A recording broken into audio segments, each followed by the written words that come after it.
At 24, you face one of the most significant betrayals of your life when you discovered that your ex-wife, Helen, had an affair with your brother, Jason.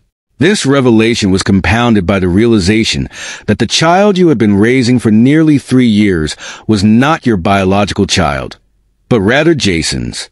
The emotional fallout from this betrayal led to your divorce from Helen, and you made it clear to Jason that he was no longer part of your life. You also stated your intention to not consider any of Jason's future children as part of your family. Fast forward to the present. Jason now has 4 children, including the one you once raised. You don't have any personal relationships with them, keeping interactions polite but distant. In contrast, you have a close bond with your younger sister's children, and you often take them out and buy them gifts. Your sister recently asked you to reconsider your spending habits around Jason's kids, explaining that they notice the differences and feel hurt by it.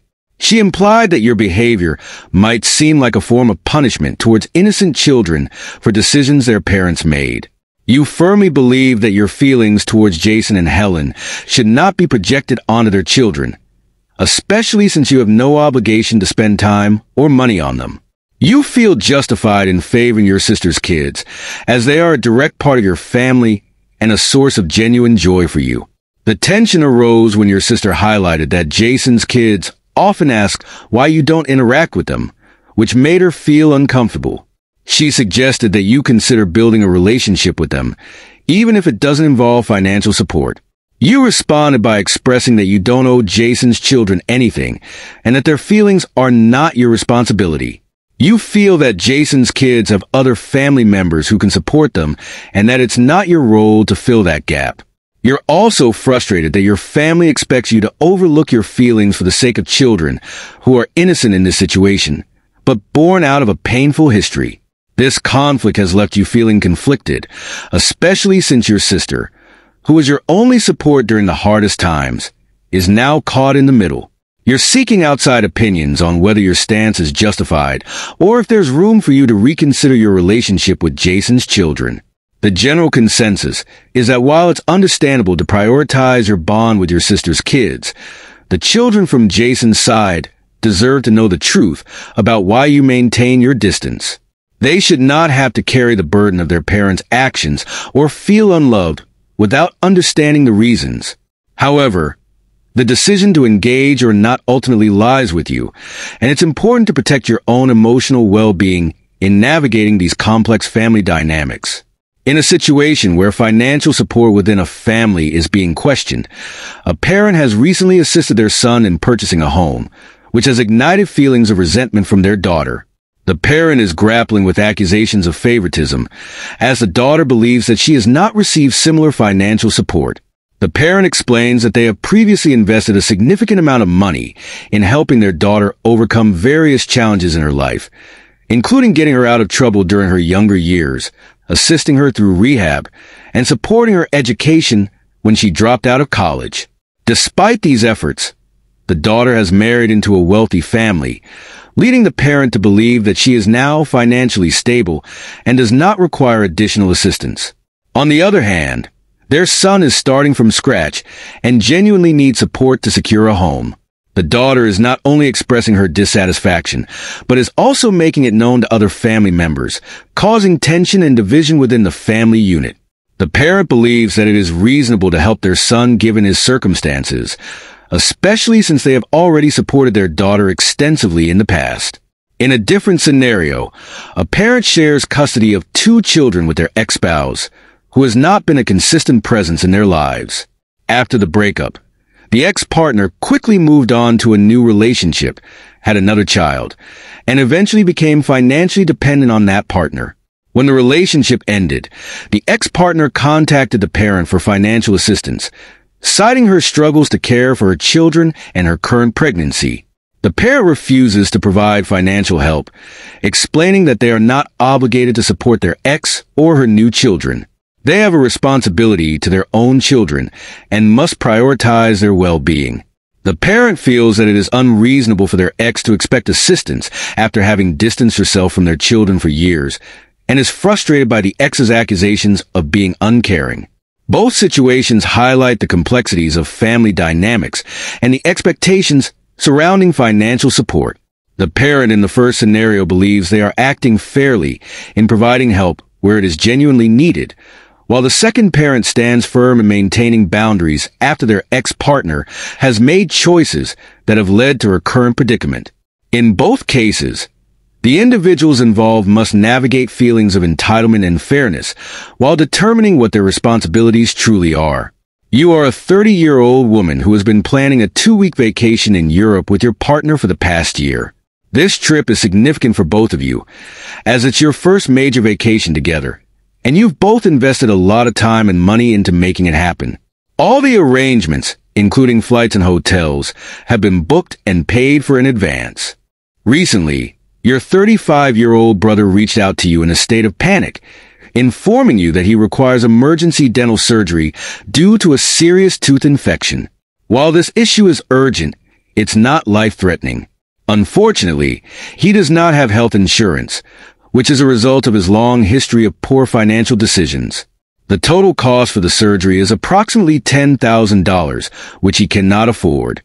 When your brother asked you to lend him the money, you explained that, given the financial commitment you've already made for your trip, you don't have an extra $10,000 available. Instead of understanding your position, he reacted angrily, insisting that you should cancel your trip to prioritize his needs. He suggested that you seek refunds for your travel arrangements, as if that would easily resolve his financial predicament. Feeling torn, you expressed sympathy for his situation, but stood firm in your decision not to cancel the vacation you've been looking forward to for so long. You believe that his financial struggles stem from his own choices, and that it's unfair to expect you to sacrifice something meaningful to you due to his lack of responsibility. In response to your brother's frustration, he accused you of being selfish and abandoning him in his time of need. This has escalated to the point where your mother has become involved, pressuring you to reconsider and suggesting that family should come first. She believes that since it's just a vacation, you can always reschedule it later. You are left questioning whether your brother might be exaggerating the cost of the procedure to manipulate you into helping him financially.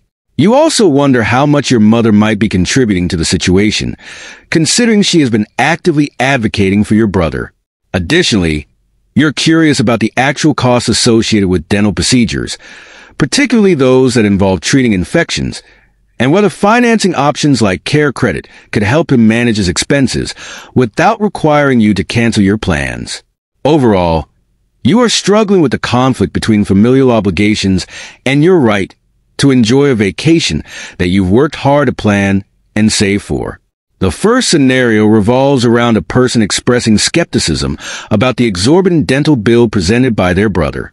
Having worked as a dental assistant and undergone numerous dental procedures themselves, they believe that the costs associated with a tooth extraction, bone graft, and implant do not come close to the $10,000 being claimed. The individual reflects on their immediate thoughts regarding the situation. First, they doubt that such a high cost is justified for the procedure described. They recall that urgent dental procedures typically do not incur costs of that magnitude. Their second thought is about the process of billing for urgent dental work, which usually involves sending the bills home after the procedure has been completed, especially when insurance does not cover the expenses. They suggest that even if the brother hypothetically offered to have someone else pay, he should provide proof of the bill so that the payment could go directly to the dental office rather than him. Their third thought addresses the brother's potential intentions.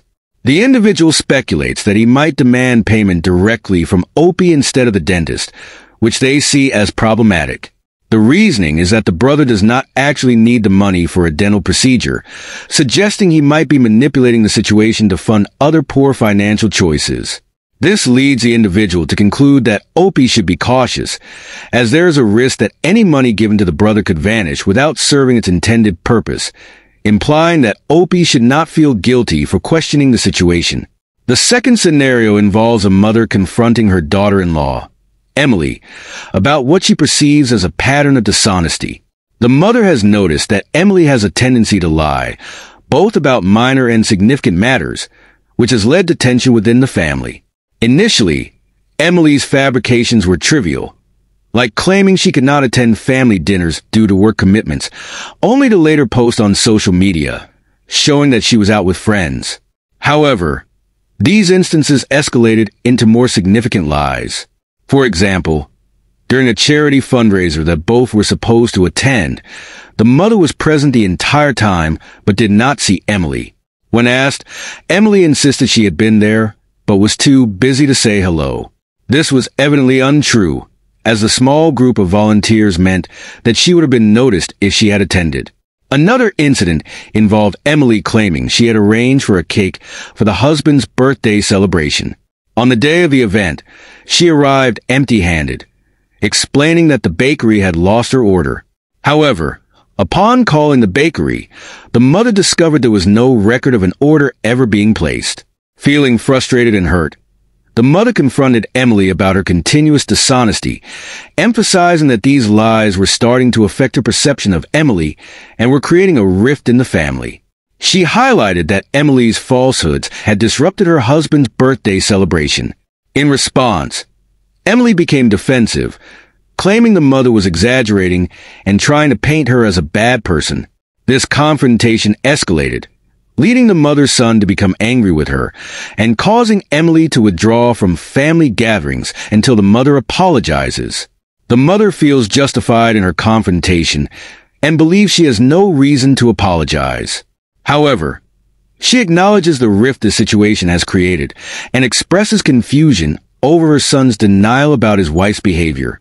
She attempted to have a conversation with her son about Emily's lying, but he dismissed her concerns, suggesting that she was creating unnecessary conflict.